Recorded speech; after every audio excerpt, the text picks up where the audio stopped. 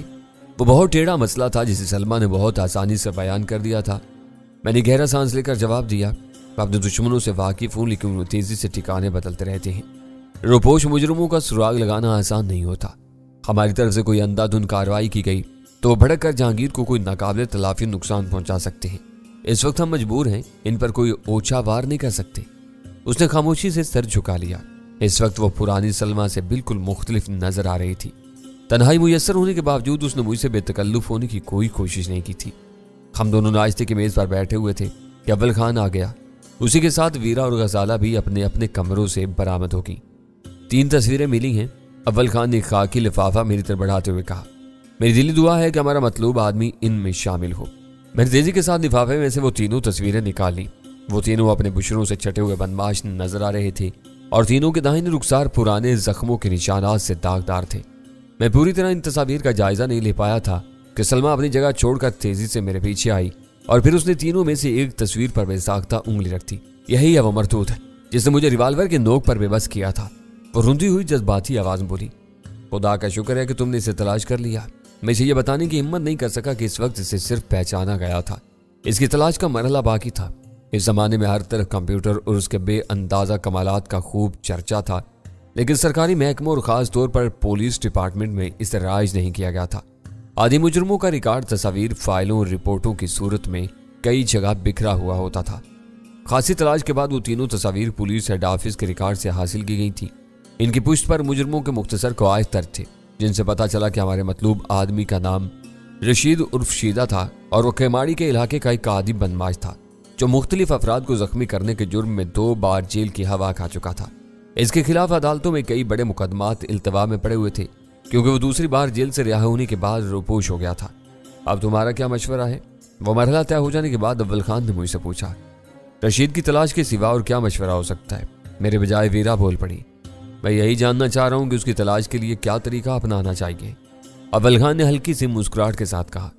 اپنے مجرم کی تصویر دیکھ لینے کے بعد سلمہ کے چہرے پر ہلکی سی رونق آ گئی تھی اور وہ پر امید نظروں سے باری باری ہمارے چہروں کا جائزہ لے رہی تھی۔ پولیس کے محکمے میں کالی بھیڑیں گھسی ہوئی ہیں، میں نے سگریٹ کا ایک ہلکا سا کش لے کر کہا۔ ان کی وجہ سے بہت سی اہم باتیں قبل از وقت باہر نکل جاتی ہیں۔